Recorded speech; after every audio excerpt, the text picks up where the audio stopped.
오늘 말씀의 제목은 편안을 포기한 아브라함이라는 제목입니다. 한번 따라 하실까요? 편안을 포기한 아브라함. 평안을 포기한 아브라함. 우리에게 숨겨진 사실이 있습니다. 모르셨죠? 오늘 우리는 어쩌면 두 하나님을 섬기기 위해 이 예배에 참석했는지도 모릅니다. 충격적이지만 이것은 사실입니다. 사실이 아니기를 바라지만요. 미국 복음주의 목회자 저술가인 맷 챈들러는 편안, 컴포트는 이 시대의 하나님이라 갈파했습니다. 오늘 우리는 편안이라는 신을 섬기기 위해서 하나님께 예배하러 왔습니다. 아무도 이 사실에 자유롭지 못합니다. 예배가 끝나면 하나님이 주신 평안은 서서히 사라집니다. 하늘로부터 내려온 평안이 사라지면 내 속으로부터 올라오는 편안의 신이 인도를 받게 되어 있습니다. 나를 불편하게 했던 인간들, 용서를 잠시 보류했던 인간들 하나씩 끄집어내서 속이 후련하도록 받고 욕을 해주고 나면 마침내 편안의 신에 귀의하게 됩니다. 어쩌면 우리는 두 신이 아니라 한 신을 섬겼는지도 모릅니다. 편안이라는 신 말입니다. 그러니 언제나 매주 듣는 설교는 불편하고 예배 시간 내내 갈등이 이어집니다. 요한복음 20장 19절 21절 말씀 같이 보시겠습니다.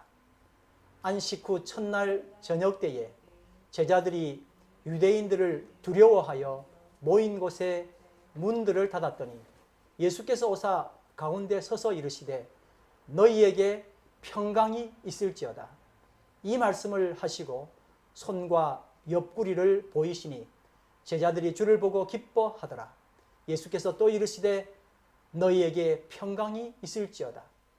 아버지께서 나를 보내신 것 같이 나도 너희를 보내노라. 아멘.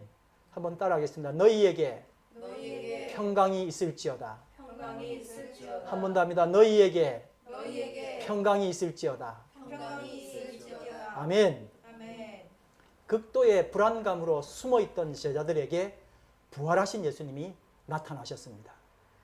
여러분이 제자들이라면 이때 무슨 말을 들었으면 좋았겠습니까? 불안해하지 마라. 너희들을 잡으러 올 군인들은 내가 다 처치했다. 유대인들은 더 이상 너희들을 해치러 오지 않을 거야. 이런 말을 한다든가, 불편한 방이지만 조금만 참아라. 내가 큰 방 마련해 두었다. 그러니 조금만 기다려봐라. 만약에 저라면 이런 종류의 말을 기대했을 겁니다. 그런데 예수님은 평안을 거듭 말씀하셨습니다. 평안이 당장 눈앞에 닥친 불안, 불편을 해결하는데 너무 무력해 보입니다. 그런데도 예수님은 거듭 평안을 말씀하시는 겁니다. 사람이 가장 싫어하는 것 조사해 보니까 고통, 상실, 무서움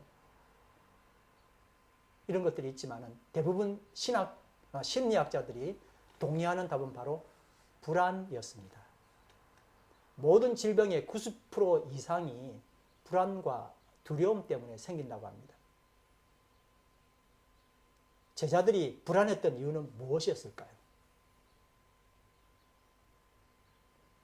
현대사회의 불안의 이유는 무엇이고 더 좁혀서 우리 크리스찬들의 불안의 이유는 무엇일까요? 또 미증류의 코로나 사태를 살아가는 우리에게 만약 무엇이 더해지면 이 불안이 사라질 수 있을까요? 여러분 스스로 한번 대답해 보시기 바랍니다. 불안함이란 하나님이 그의 삶에 없기 때문에 생기는 증상입니다. 한번 따라 하실까요? 불안함이란 하나님이 그의 삶에 없기 때문에 생기는 증상이다.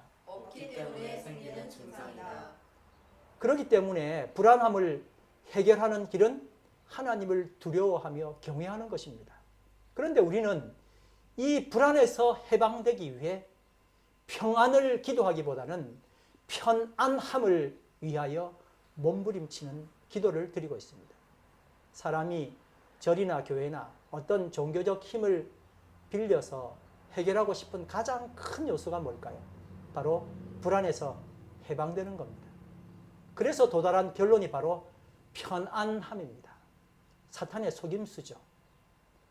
언제나 정답으로 가기 전에 그럴듯한 가짜 대답이 교묘하게 함정을 파고 기다리고 있습니다. 편안, 그것이 바로 이 속임수입니다. 여러분, 아담의 죄가 뭘까요?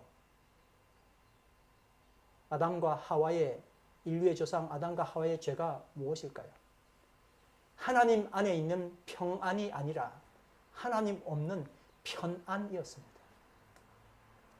그래서 아담은 하나님이 주신 권세를 버리고 능력을 탐했습니다. 그런데 이것이 바로 우리의 마음 깊이 뿌리박고 있는 죄의 본성입니다. 이렇게 불안이 시작된 것입니다. 아담이 하나님을 떠나서 죄를 범한 뒤 가진 최초의 심리 상태가 무엇이었죠? 바로 두려움, 불안 아니었습니까? 그래서 하나님은 인간의 두려움, 불안을 해결하시기 위해서 무죄한 양을 죽이고 그 털로 인간이 만든 무화과 나뭇잎을 대신해서 옷을 지어 입혀주셨습니다. 그리스도를 약속하신 것이죠. 그리고 마침내 약속하신 예수님을 영접하는 자는 더 이상 불안할 이유가 없게 된 것입니다. 이 상태가 바로 평안입니다. 그런데 마귀가 이를 그냥 두고 보겠습니까? 정말 비슷하면서도 오히려 더 매력적인 가짜를 만들어서 그것을 지금까지 우려먹고 있는데 여전히 그 효력은 대단합니다. 인간이 불안을 해결하기 위해서 덥석 물어버리는 마귀의 속임수는 바로 뭘까요? 편안입니다. 이 편안은 당장 눈에 보이고 만질 수 있기 때문에 평강은 별로 눈에 차지가 않는 거죠. 하나님과 떨어져서 생긴 불안의 감정은 하나님이 함께 하심으로 얻는 평안으로 해결되어야 되는데 하나님과 관계없는 편안으로 불안함을 해결하려다 보니까 결국 그 불안함 더 할 수밖에 없게 되는 것입니다. 마치 엄마를 잃어서 불안해서 우는 아이를 달래려고 과자나 장난감을 주는 것과 같습니다. 전에 우리 집에 시아가 있었을 때 엄마가 잠깐 어디 간 사이에 우는 시아를 달래려고 과자 장난감 주는데 시아는 계속 엄마 찾는 거죠. 근데 만약에 시아가 엄마를 찾지 않고 장난감에 그의 모든 것을 건다면 우리는 참 많이 답답할 겁니다. 그에게 결국 해결될 수 있는 것은 엄마가 와서 꼭 안아주는 거죠. 장난감과 과자가 잠깐의 위안이 될지는 몰라도 결국 아이의 불안을 해결하는 근본적인 것은 아이가 엄마랑 함께 있는 것이죠. 요한복음 14장 27절 말씀 다 같이 한번 이 뜻을 생각하면서 읽겠습니다. 시작. 평안을 너희에게 끼치노니 곧 나의 평안을 너희에게 주노라. 내가 너희에게 주는 것은 세상이 주는 것과 같이 아니하니라. 너희는 마음에 근심하지도 말고 두려워하지도 말라. 어버이 같은 예수님께서 불쌍한 그리고 장난감으로 혹은 과자로 우리의 불안함을 대치하려고 했던 모습을 바라보며 말씀하신 거예요. 평안을 너희에게 끼치노니 곧 나의 평안을 너희에게 주노라. 내가 너희에게 주는 것은 세상이 주는 것과 같이 아니하니라. 세상이 주는 게 뭐죠? 편안이죠. 너희는 마음에 근심하지도 말고 두려워하지도 말아라. 한번 따라합니다. 너희는 마음에 근심하지도 말고 근심하지도 말고 두려워하지도 말아라. 두려워하지도 말아라. 아멘. 그래서 우리는 세상이 주는 편안이 아니라 하나님이 주시는 뭐를 구해야 됩니까? 평안을 구해야 합니다. 편안과 평안을 구별하면 좋겠습니다. 편안은 육의 소욕입니다. 육체가 편안한 것이죠. 반대로 평안은 뭐가 편안한 걸까요? 마음이 편안한 겁니다. 편안하기 위해서 요구되는 것은 주변 환경, 이게 좋으면 되겠죠. 소유, 이게 많으면 많을수록 편안해지는 것이죠. 그러나 평안은 환경의 어떠함과는 아무 관계가 없습니다. 그러니 소유의 유무와 관계가 없는 겁니다. 여러분 사도행전 16장 후반부 보면은 빌립보에서 복음을 전하던 바울과 실라가 관리들에게 잡힌 이야기가 기록되어 있습니다. 어떤 상황인지 한번 볼까요? 사도행전 16장 22절에서 25절까지 있는 말씀입니다. 시작. 옷을 찢어 벗기고 매로 치라 하여 많이 친 후에 옥에 가두고 간수에게 명하여 든든히 지키라 하니 그가 이러한 명령을 받아 그들을 깊은 옥에 가두고 그 발을 착고에 든든히 채웠더니 한밤중에 바울과 실라가 기도하고 하나님을 찬송하며 죄수들이 듣더라. 옷을 찢어 벗기고 매로 치라, 말로 이렇게 하면 아무 고통이 없는데 실질적으로 한번 생각해 보시죠. 얼마나 힘들었겠습니까? 그리고 깊은, 전에 잠깐 말씀드렸던 것처럼 빛도 없는 깊은 감옥에다가 이 죄수들이라고 착고에 채워서 가두었다. 근데 한밤중에 바울과 실라가 뭐 했다고요? 기도하고 하나님을 찬송했다. 이렇게 기록하고 있습니다. 우리는 이 두 분이 찬송을 드렸더니 지진이 나고 감옥 문이 열리는 기적, 여기에 우리의 눈길을 머물게 하지만 좀 더 주의 깊게 보아야 될 것은 이들이 왜 찬송을 드렸냐 하는 것입니다. 바울과 실라가 빌립보 감옥 속에서 찬송을 부른 이유는 뭘까요? 평안이었습니다. 편안한 것을 따진다면, 편안한 것을 따진다면 지금 이것은 최악입니다. 많이 맞고 깊은 감옥 속에 갇혀있는 상황이니까 얼마나 힘들겠습니까? 하나님, 당신의 말씀에 순종하면 복을 못 주실 망정 실컷 두들겨 맞고 깊은 감옥행이라니요. 지금 여기는 지옥입니다. 회의가 밀려오고 당당 때려치울 마음일 겁니다. 바울과 실라의 상황은 일반 사람들이 볼 때는 지옥입니다. 그런데 이 두 분에게 이런 상황은 숙제가 아니라 축제였습니다. 바울과 실라가 추구하고 전파한 복음은 편안이 아니라 평안이었기 때문입니다. 아멘? 한번 따라합시다. 바울과 실라가 추구하고 전파한 복음은 편안이 아니라 평안이었다. 아멘. 그들이 만약 평안이 없었다면 그곳은 분명 지옥이었습니다. 그러나 그들은 평안이 있었기 때문에 남들이 지옥같이 여기는 그 상황에서 찬송을 드릴 수 있었던 것입니다. 아멘. 감옥에 있든 감옥을 나가든 평안을 누리는 데는 전혀 문제가 되지 않았습니다. 우리는 세상이 주는 편안을 평안으로 착각하며 살아왔습니다.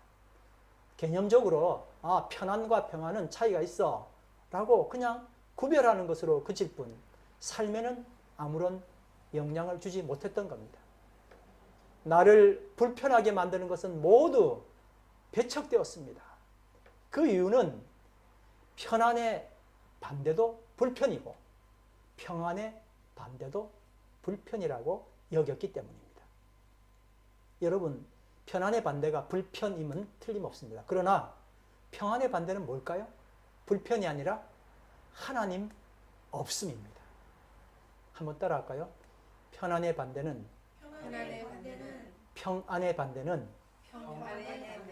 불편이 아니라 하나님 없습니다. 편안은 불편이 사라지면 찾아오겠죠. 근데 평안은 불편이 사라진다 해도 결코 찾아오지 않습니다. 불안함 때문에 교회를 찾았는데 그 불안함을 해결하기 위해서 평안이 아니라 편안을 선택하는 겁니다. 왜 그럴까요?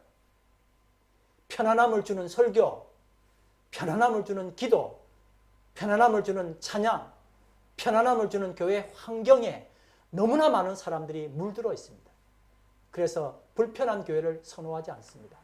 뿐만 아니라 우리의 삶에도 편안함이 너무 많이 자리하고 있습니다. 여러분, 편안은요, 이전보다 불편해지면 화를 내게 만듭니다. 겨우 죽여놓았던 분노와 불안감으로 나를 몰아갑니다. 남녀노소 불문하고 사람의 몸은 불편한 것보다는 편안한 것을 좋아하고 그것을 추구하도록 되어 있습니다. 그러나 시대를 앞서갔던 선각자와 선지자는 일순간의 안일과 편안보다는 역경과 고난 뒤에 도래될 참된 평안을 내다보고 그것을 준비했습니다. 아벨, 노아, 모세, 요셉, 히브리서 11장에 나오는 모든 믿음의 선조들은 편안을 포기하고 평안을 추구하였습니다. 오늘 본문 말씀 창세기 13장을 보면 아브라함의 가축과 목자, 롯의 가축과 목자가 서로 다투는 장면이 나옵니다. 이때 아브라함이 이 문제를 대처하는 모습에서 우리는 아주 귀한 교훈을 얻을 수 있습니다.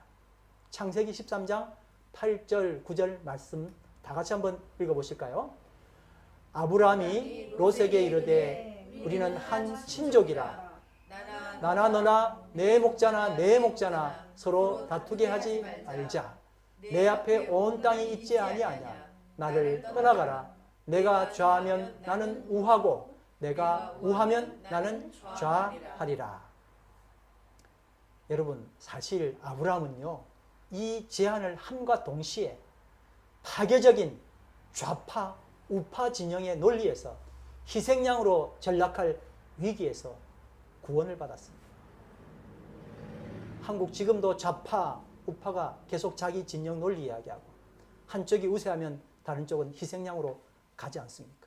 만약에 아브라함이 내가 좌하면 네가 우하리라 그렇게 말하면서 어느 한쪽의 편을 들었다면 그는 똑같은 희생양으로 피해자가 되었을 겁니다.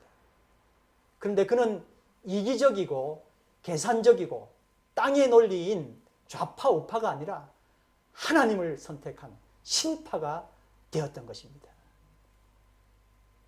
아브라함 이야기를 세 가지 이야기를 한번 나눠보겠습니다. 첫 번째, 구차한 손익계산서로 가족관계를 무너뜨리지 않았다는 겁니다. 한번 따라 하실까요? 구차한 손익계산서로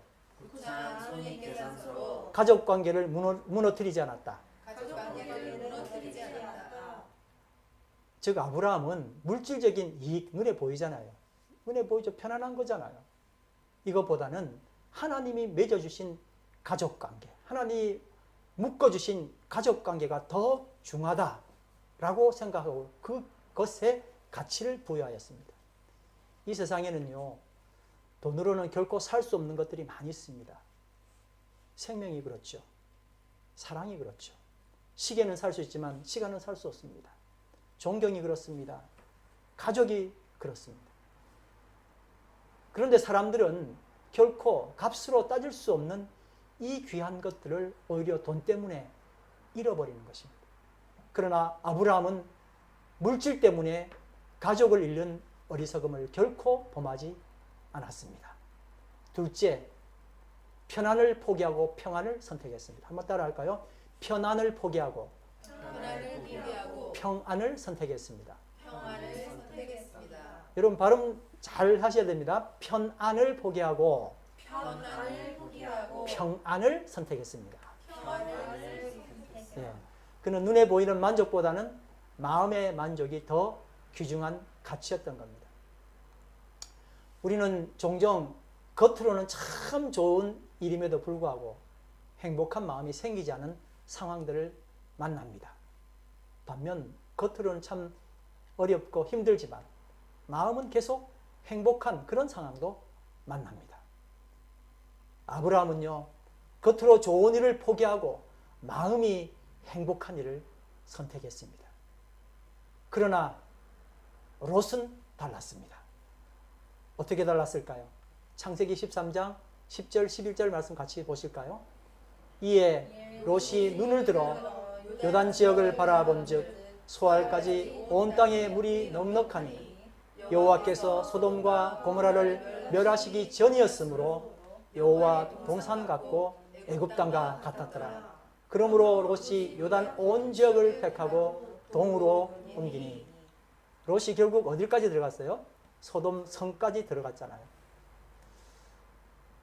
롯은 삼촌을 향한 미안한 마음, 이걸 억제했어요. 자기 편리를 위해서요. 양보도 한번 할 만한데 양보조차 하지 않았습니다. 더구나 아랫사람으로서 예의도 갖추지 않는 사람이 되어버리고 말았습니다.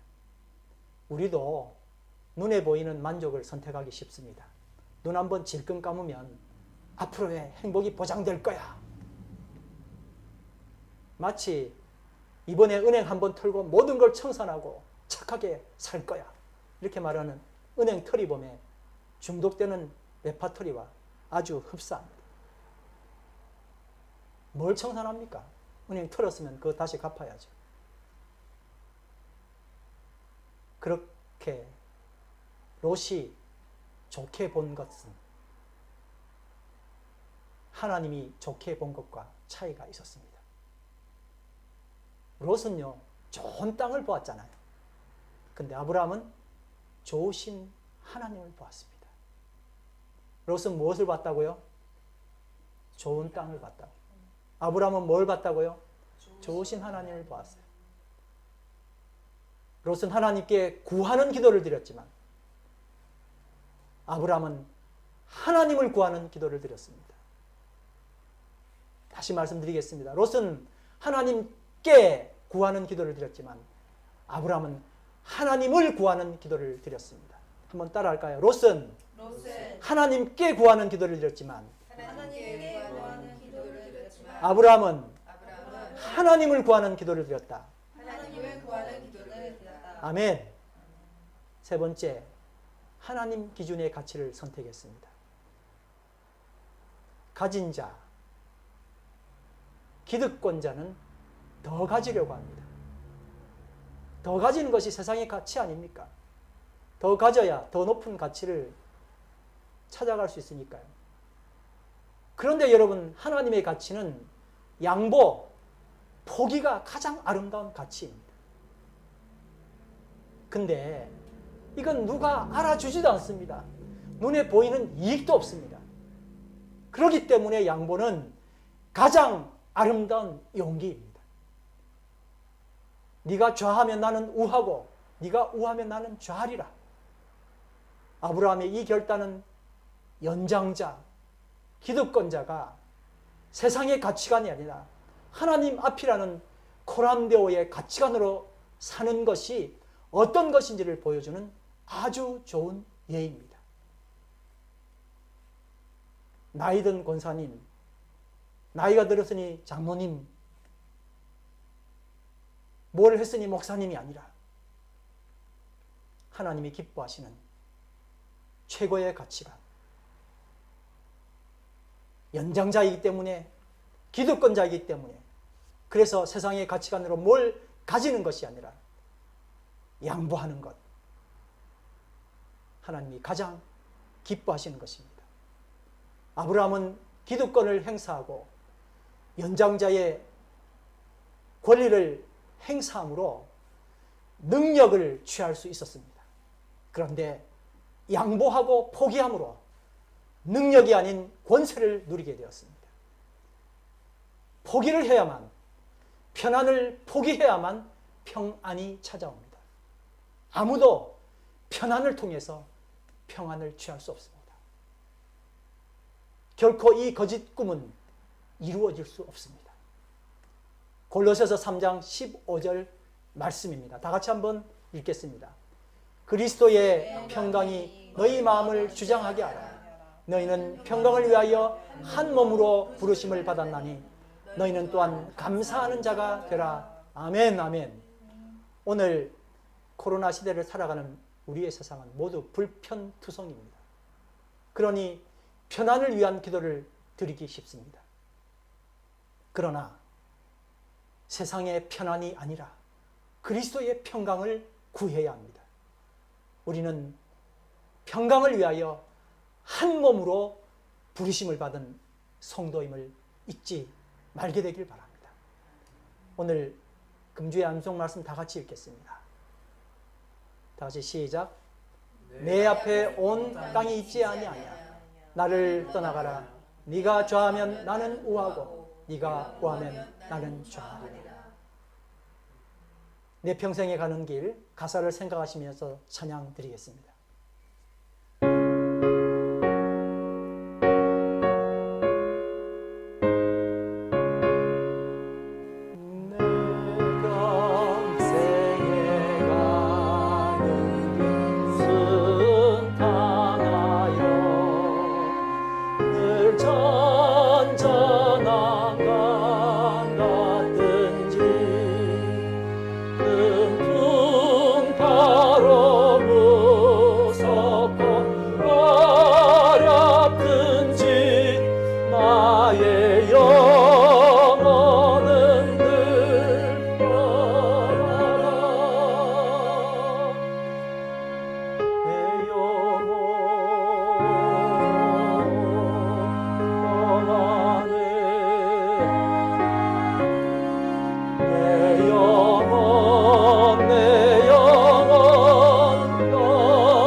예수는 우리의 대장된